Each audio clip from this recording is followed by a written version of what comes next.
Hello, welcome everyone. My name is Tricia Carr. If we have not met yet before, this is a live stream, and maybe some of you are watching it on replay.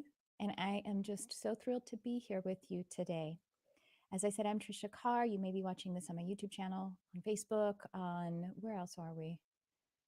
Those are mostly it. Yes, those are mostly it. And so if you're watching it on any of those places, I'm really glad that you're here. If you are watching it on my YouTube channel and it's the first time you've caught this, I would love it if you would subscribe, give a like to the video, and connect in all of the other ways too. I also have a podcast. It's called Charmed Life with Tricia Carr. I just released an episode today with the amazing Michelle Basil, who is a music alchemist and multidimensional medium. So check that out. And well, this live stream I'm planning to do, this is my intention, this is what it feels like, I should say, weekly.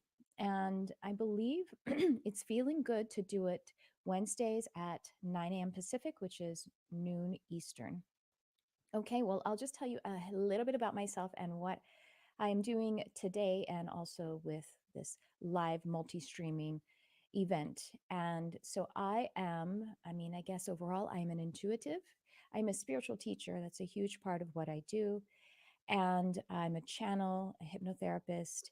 And my human design is reflector. I'm a reflector 5-1. And so with human design, by the way, if you have not gotten your human design going yet, your experiment, as we call it, I highly recommend that you do. You can go to Jovian Archive or just Google human design chart and you can get your chart for free. Just like with an astrological natal chart, you need to have your birth time and place in order to get an accurate chart. And even if you haven't done that yet, though, you can still appreciate whatever it is that I share and teach on is as it regards human design. These particular broadcasts, as I pull up notes here, these broadcasts I'm centering around intuitive living, the universal laws. We'll probably talk about many other mystical and metaphysical topics, archangels and human design. Those are some of my areas of passion at all times, but right now with human design as a reflector, all of my centers are open. So I do talk a lot about deconditioning and the what we call not self themes, or you might think of it as the shadow aspects of the centers. And also we might get into gates and stuff like that. But here's the thing: you have the potential of everything in your chart. So even if I'm talking about, let's say, the not self theme of the heart center, you may also experience that even if you have a defined heart center, because we have the potential for everything in our charts. So anyway, let's see. Do I have anything else to tell you about? Just that I also have an Instagram, and that is at Tricia Carr Charm. And let me see who's here and say hello. Hi, nice to see you. Hi, Kate. Oh, hi, Guided by Sunshine. I don't know what your name is. I know you though, right? That's your handle. Hi, Asha. Hi, Anna. Hi, Tiffany. So nice to see you guys. Okay, I'm going to just do a quick little invocation and prayer. And if you want to join in, that would be fantastic. You can just take a breath with me. If you're driving, which some of you may be doing, just be sure to keep your eyes open and stay alert. But really, this is like a prayer and an invocation. Hi, Kat. Okay. A nice, deep, and cleansing breath. These are beneficial and helpful at any time, whatever it is that we are doing. For the divine breath of life connects us, attunes us to who it is that we truly are, the depths and the truth of our I am. The I am within, the God in me. And the divine breath of life is like a magic wand that releases tension, reassures us that the universe has faith in us, and also reminds us that we have faith in the universe and in ourselves. And so we just summon and invoke the breath of life and all its glory and all of its divinity. And we open this sacred space with appreciation and blessings. Thank you so much, universe, dear God, for the opportunity to come together with the intention to discover the truth of who we are and to release this truth on to your beautiful creation. Thank you for reminding us that we are co-creators, that we are here creating our life, and that we can come into alignment with the intuitive frequency, our voice of truth. And so we set the intention to be able to enhance intuitive living, to attune to universal laws, and to attune to our divine design. And so we open this space with gratitude and appreciation and a welcome to the archangels. And especially, we recognize that Archangel Ariel is holding this beautiful space for us. And so we call it open, alive, awake, and attuned. Amen. And so it is. Okay, everyone. I want to talk to you today about the universal law of reciprocity. Reciprocity. This is balance. It's also related to the universal law of gender, polarity, because those are both about balance. They're both about the polarity, things being one way and another at once. And right here in the center is the balance. But the universal law of reciprocity specifically highlights how energy will always reciprocate. It will always find its reciprocal nature in order for the ecosystem to be balanced out.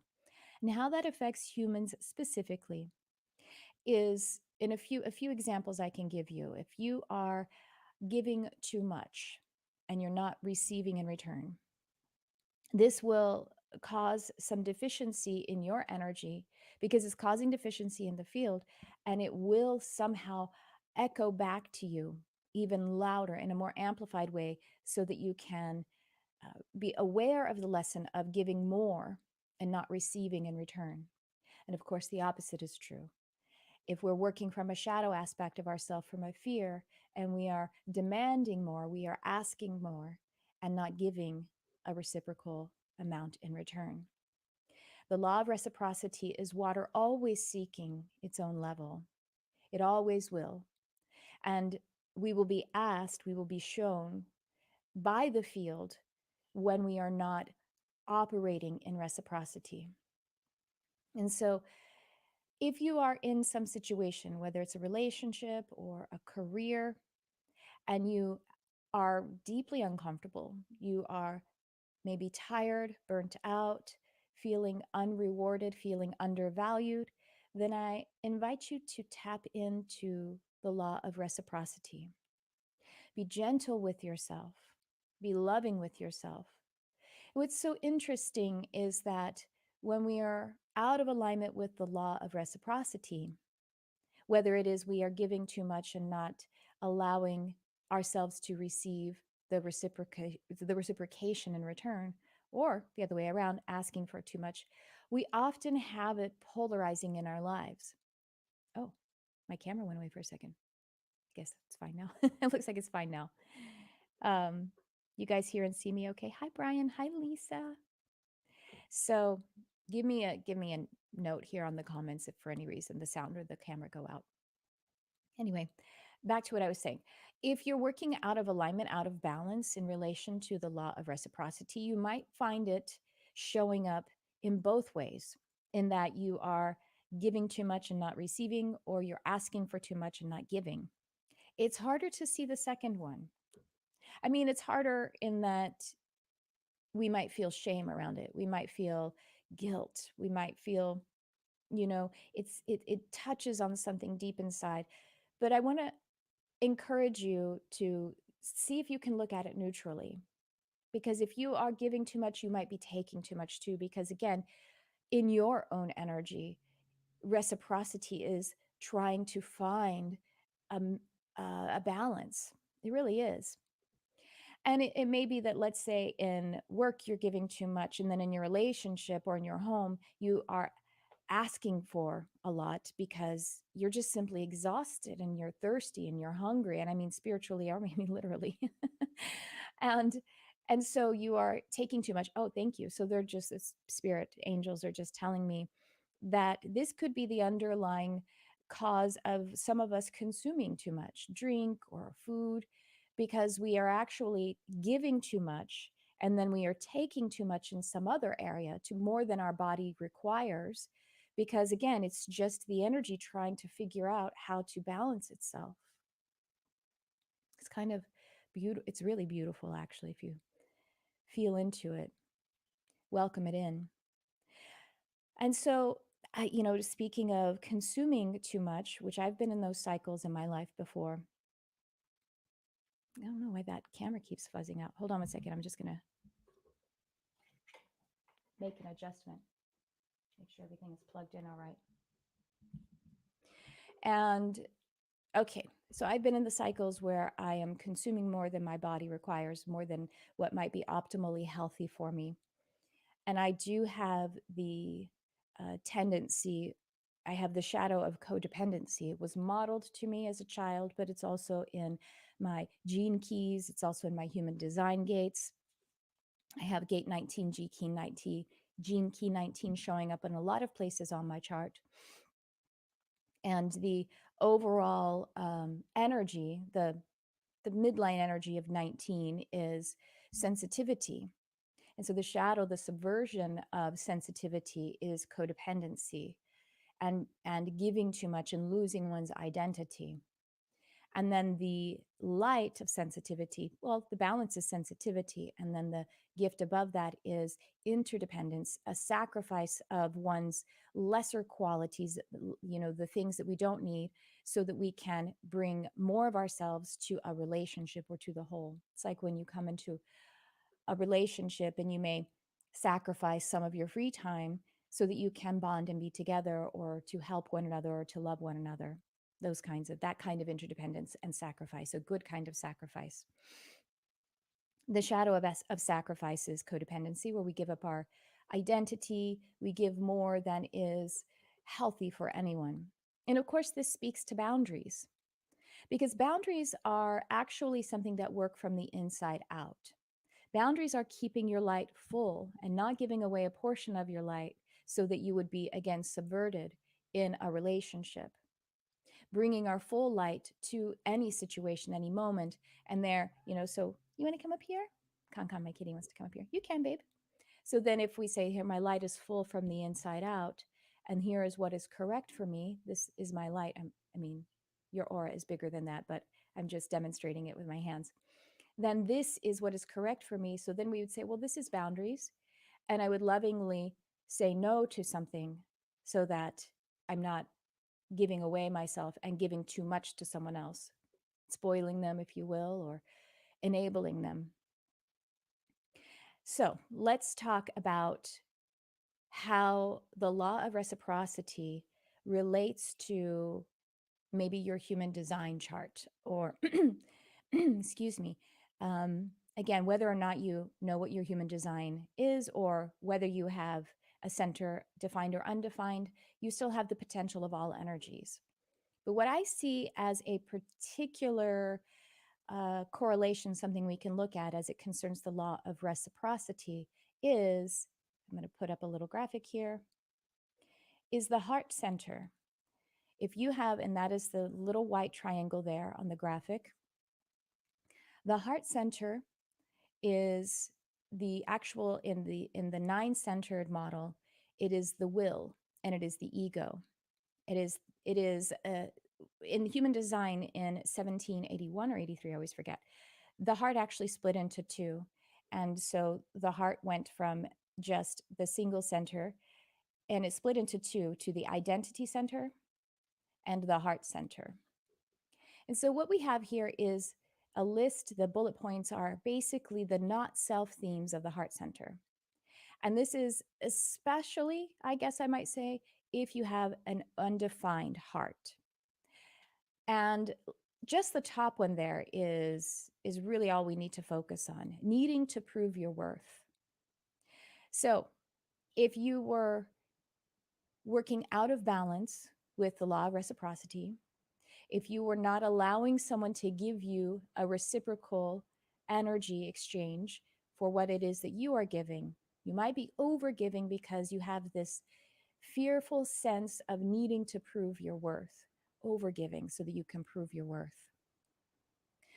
And at the same time, if you were soothing yourself by taking more than is optimally healthy for you, it would also be from a place of lacking confidence, lacking strength of will, lacking the ego, the healthy ego, and needing to take more to soothe yourself for feeling that you're not worthy. So that's how it relates. I just think can relate to honestly all of the centers, all of the open centers, but it really seems to really directly relate to that openness, needing to prove your worth and being worthy. And we have Archangel Ariel overseeing this. And so I want to give you an attunement, some support from Ariel here in a moment. But I want to also answer maybe a burning question. Well, what do I do about it? What do I do about building my worth? What do I do about being able to even know if I am in the attuned space, the right balance of reciprocity? And Ariel will help us with that. But first, let me tell you that it is really your spending time in your energy, your pure energy. This looks like devotional time, meditation, and prayer. This looks like, does the camera need better battery? Oh, no, it doesn't. It's just the connection is a little weird. But you guys can see me, right? Right now, I know it's gone off a couple of times. Can you see me all right? Give me a head with it. um, I'll fix it. I'll fix it next time. I just need to use a different connector. I understand what's going on, but it's too late. So here we go. I want to tell you that it is your devotional time. It is time even like this, because as you are in this energy and you're contemplating it, feeling it in your body. Okay, thank you so much, Tiffany. Feeling it in your body, contemplating instead of thinking about my worth. How can I? When we're having the thinking sense, that is actually just the conscious mind. It is not able to penetrate and move all the way down into the body. So if we can feel deeply our own energy, and it might take some time if you've been operating in overgiving, if you are highly empathic or highly sensitive, if you're somehow have some habits that are out of alignment, then it does take time, it takes some more energy space to give yourself the opportunity to feel your own energy, feel it down deep in the body.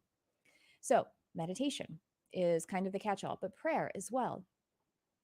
Now, I want to tell you that I have been meditating regularly, daily, at least once per day. How long now? Probably 8 years. And then I had a sporadic meditation practice before that.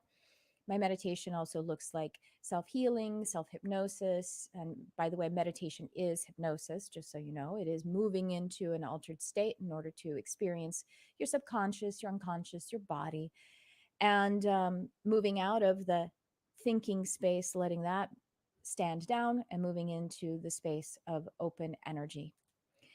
And so, even though I have a pretty solid practice, I have my habit, my mind can stand down when I ask it to, when I intend it to.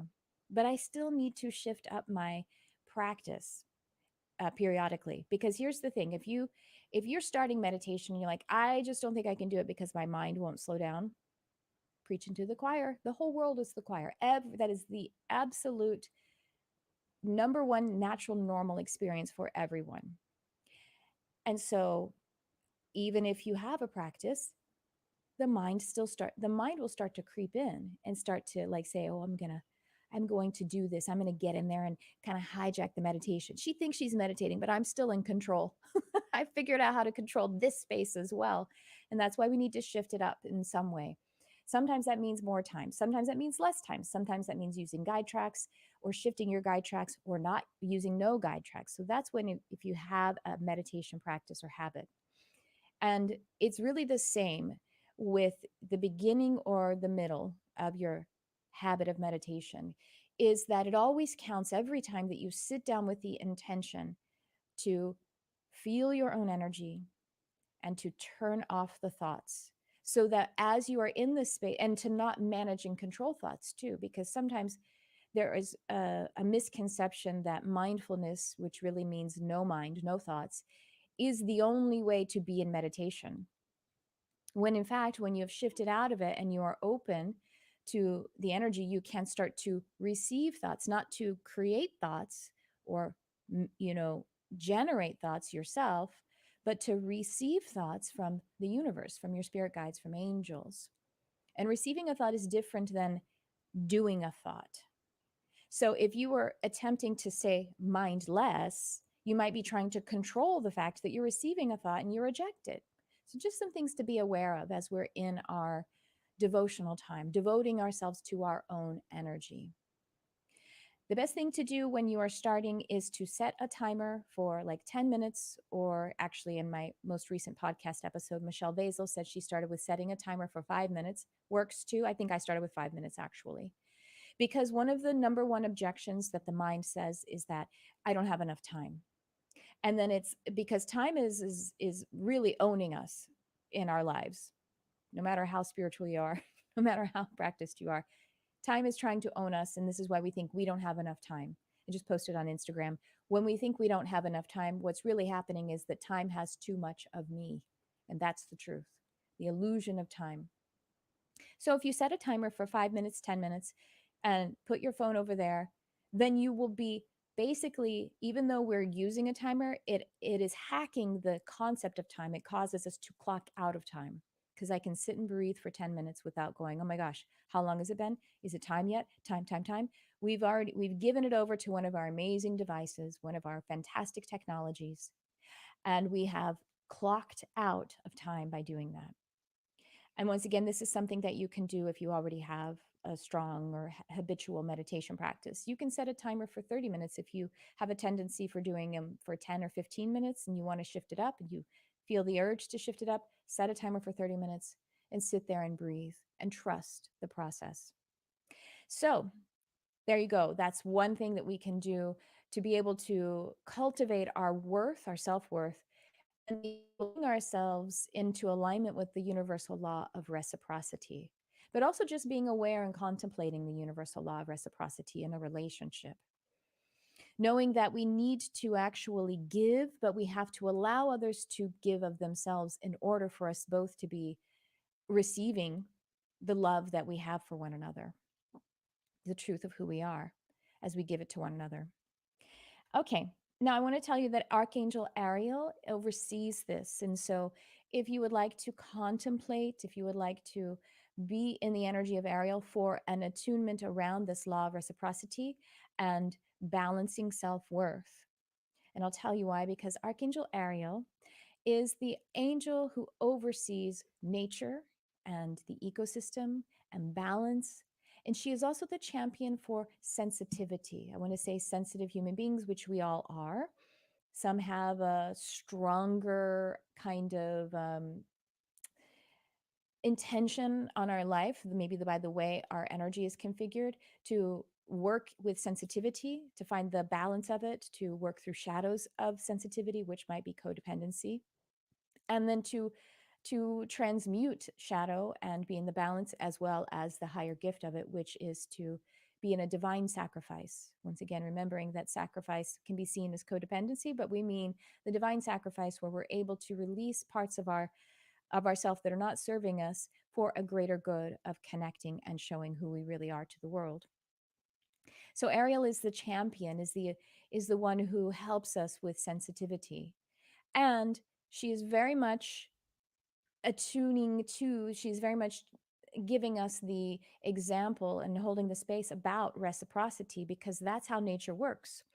An ecosystem works in balance.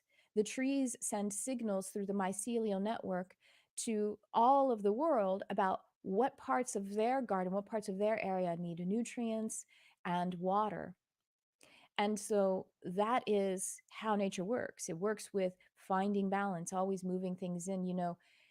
If there is an imbalance in a forest, let's say a certain predatory species has come into, a surge of population, something will happen in that forest, a certain kind of poison or pestilence that targets that predator, so that it will winnow down that population, and we will find balance. And this is also when when we actually do a controlled burn on a certain area, because we can see with the dry season and the dryness that it could cause a wildfire. that would, interrupt the living situation of the things that we have put in that area, homes and stuff.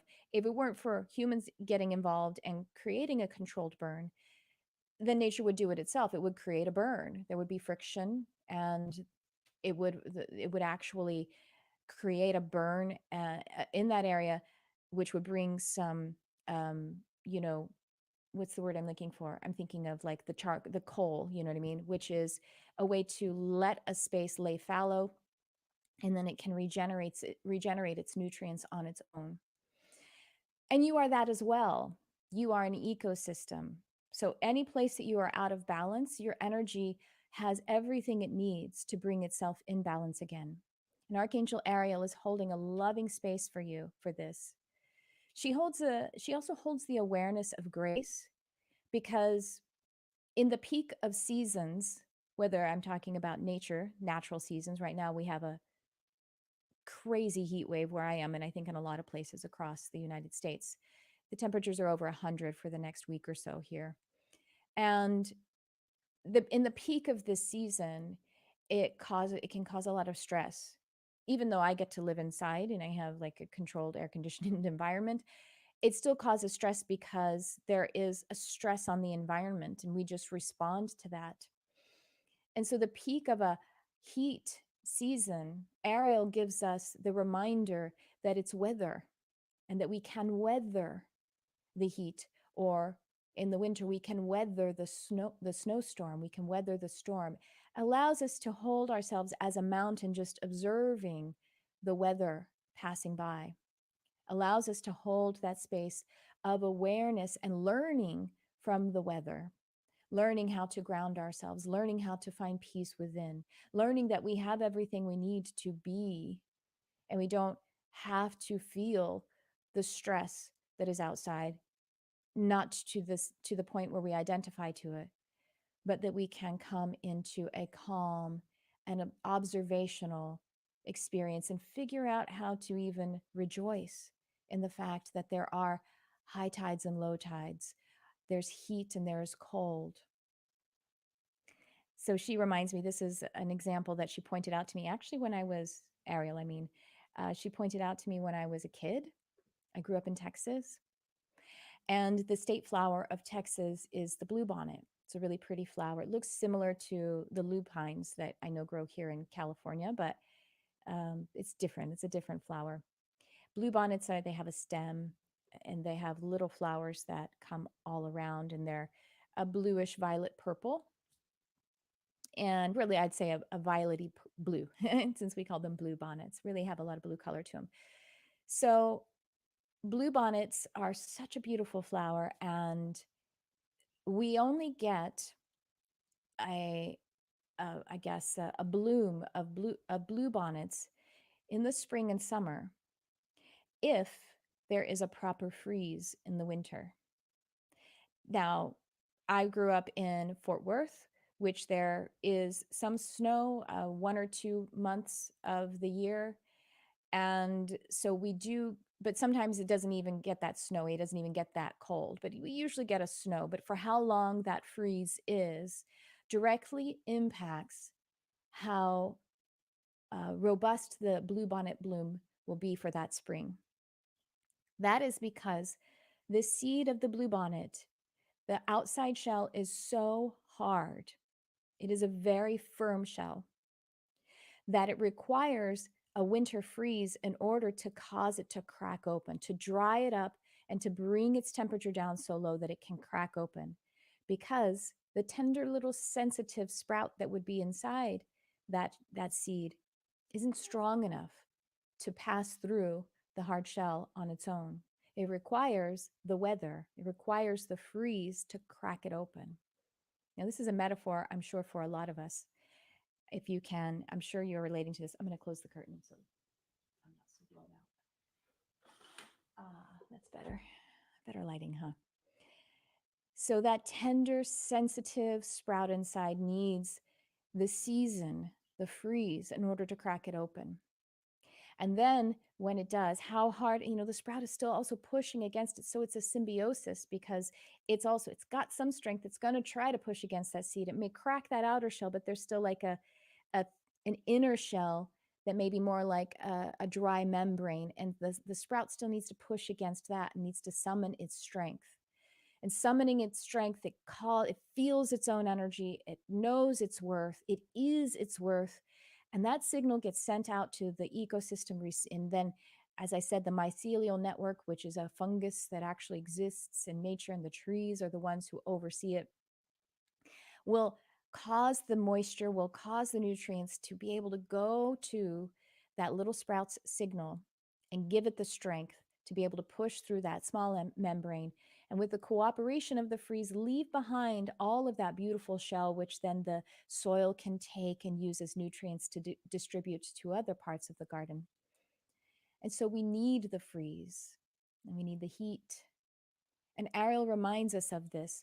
And that little sprout inside is also showing us the law of reciprocity, because the little sprout inside says, I am who I am.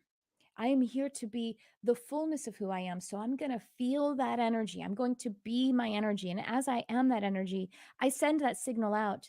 And then the reciprocal elements, the reciprocal nutrients, the reciprocal energy answer. And then I can become fully bloomed.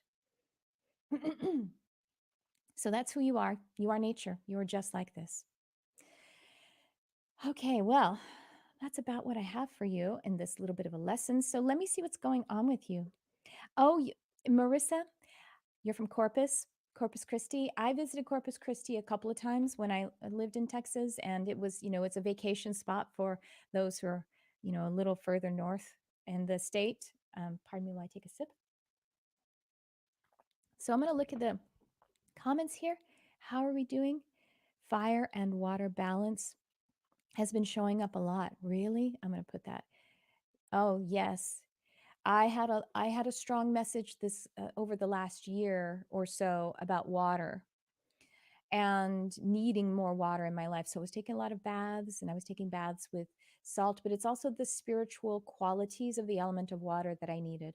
Flow, I needed cleansing, being able to be fresh in my energy and to lighten up, because if you think about water like purifying, and it lightens up all of the earth that might be over accumulated in an area. Thanks for that. We just had yellow cosmic here. This is Malia again. We just had a yellow cosmic seed yesterday in the 13 moon calendar. Oh, cool. I love that. And this is Jasmine says, contrast creates solutions. Oh, Jasmine, yes.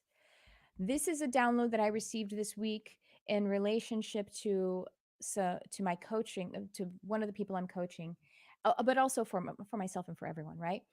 As there is a solution for every problem. And as I heard there is a solution for every problem, the download was remembering that solution in the sense of it being like a liquid bath. If you have a solution, a liquid bath that has different ingredients in it in order for it to be a solvent. And so with this, and by the way, I should put here the coaching that I'm talking about. And actually, I'm just going to give you one other one here. So the solution, what I worked on with that particular client was the incarnation cross in your human design, which is in the incarnation cross, it's 4 gates. And they're the ones, if you know your human design, it's like there are 13 or 26 numbers, 13 on each side.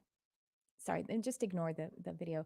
And so the top 2 on the left and the top 2 on the right, that's the gates of your incarnation cross. And so we looked at those gates in this person, in my coaching clients. I'm going to put that in there. Thank you so much, Jasmine. As the qualities of the solution that she could put herself in, immerse herself in those 4 gates, all of those qualities, and to create, it is a solution for her to immerse herself in so that she can move forward and find healing and, empowerment. But I'm giving you there, and I put it in the chat, that the very inexpensive. Here, I'm putting it in the chat again because it errored. It didn't error on Facebook. There it is. Perfect.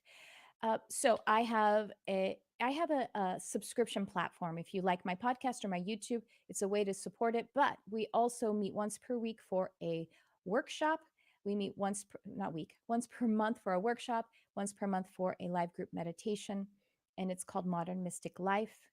And it's really a great way for us to connect. It's a way for you to support my. It's only $11 a month. It's $11.11 a month, and you also get 2 to 4 times per week some content, some exclusive and premium content that will help to move you along in your mystic life, in your intuitive living. By the way, as I called this particular um, broadcast that I'm doing here, intuitive living, all of this helps us to attune to the still small voice of our intuition. The still small voice of our intuition is an embodied voice. It isn't the one that's in the mind that's chattering at us all the time. Anyway, thank you so much, Jasmine, for that. That was a wonderful help there. But I encourage you to join Modern Mystic Life. We have a beautiful community, and I would love to see you there. So this person says, was water for the past 6 months for me, but now I have a strong urge of earth coming in. I set up and dedicated an altar to that element in particular to work with it more. Oh, I love that. Yes, setting up an altar, putting together something that out pictures your intention. Oh goodness, the camera's not coming back as fast now. Well, I hope you can still hear me. That really helps you to out picture your intention. That could be a vision board, that could be a ritual, that could be an altar. So thanks for that advice. Well, my camera's being a little funny, and I will make sure that I.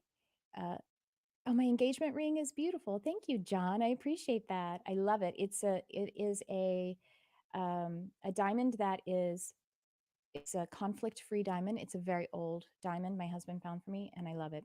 Okay, so my camera is being funny. So I'm going to go ahead and wrap it up, you guys. Thank you so much for being here, and I will see you again very soon. Thanks for tuning in. I love you, whoever you are.